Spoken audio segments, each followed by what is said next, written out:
धन धन सतगुरु तेरा ही आसरा, एक कदम परमार्थ की ओर।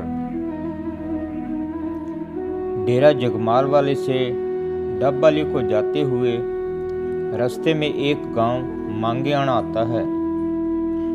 वहां किसी जिमींदार के घर एक पालतू बिल्ली रखी हुई थी। पालतू होने की वजह से कभी कोई नुकसान कर देती, कभी कोई नुकसान कर देती। अब घर वालों ने सोचा कि चलो इस बिल्ली को कहीं छोड़ आते हैं, नुकसान ज़्यादा करती है। दूसरे दिन उन्होंने किसी काम के सिलसिले में काला वाली ट्रैक्टर ट्राली लेके जाना था। सोचा कि रास्ते में कहीं इस बिल्ली को छोड़ देंगे। उन्होंने उसी शाम को बिल्ली को पकड़ के एक टोकरे के नीचे रख दिया। सवेरे जब वो जाने लगे तो एक आदमी उस बिल्ली को पकड़ के पीछे ट्राली में बैठ गया। जब ट्रैक्टर ट्राली डेरे जगमाल वाली के मेन गेट के आगे से गुजर रहे थे तो सामने से आ रही एक बस ने हॉर्न मारा।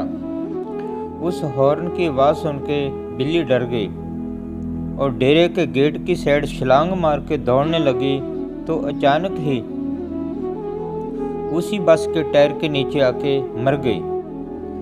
अब घर वालों को बहुत ही दुख लगा। ऐसे तो घर में ही ठीक थी, देख लो यहाँ आके इसकी मौत लिखी हुई थी।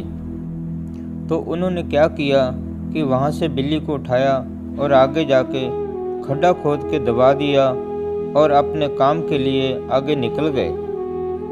तो उसी बिल्ली ने मानसा शहर में किसी प्रेमी के घर लड़की बन के जन्म लिया।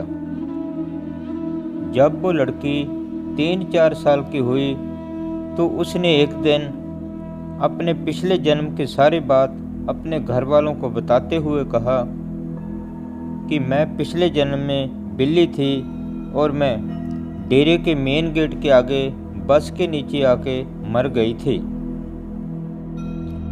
जब मेरी रूह धर्मराज के दरबार में पहुंची तो मेरा हिसाब किताब देखने लगे। तो इतनी देर में ही पूज्य परम संत मैनेजर साहब जी वहां आ गए।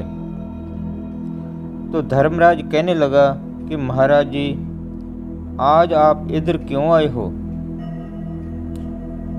ये आपका इलाका तो नहीं है। तो मैनेजर साहब जी ने फरमाया कि हम इस बच्ची को लेने आए हैं।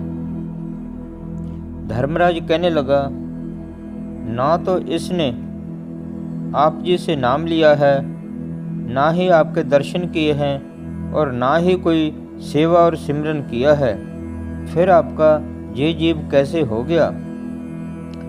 तो मैनेजर साहब जी कहने लगे कि आपकी सारी बात ठीक है, मगर इस बात का तो आपको भी पता है कि इस जीव ने हमारे दरबार के गेट के सामने चोला छोड़ा है, इसलिए हम इसको यहाँ नहीं छोड़ सकते, हम इसको साथ लेके जाएंगे। उसी टाइम ही मैनेजर साहब जी ने धर्मराज की कचहरी का मेरा सारा हिसाब किताब मुका के अपने दरबार ले गए और मेरे को जहाँ प्रेमियों के घर जन्म दिया है ताकि मैं भजन सिमरन करके अपना छुटकारा कर सकूं। तो पूज्य मैनेजर साहब जी ने फरमाया कि गुरबाणी में ठीक लिखा है, जो कोई संत शरण के दागी, तिनते काल दूर है भागी, जम के जाल निकट नहीं आवे, मार्ग छोड़ अलग हो जावे। एक जगह और भी बाणी में लिखा है, धर्मराय की कान चुकावे, बेख डुबदा काढ़ कटीजे।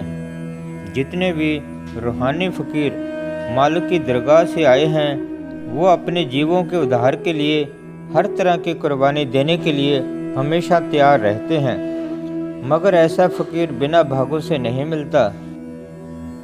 ये फकीर की दया के ऊपर निर्भर करता है, किसी के बस की बात नहीं है।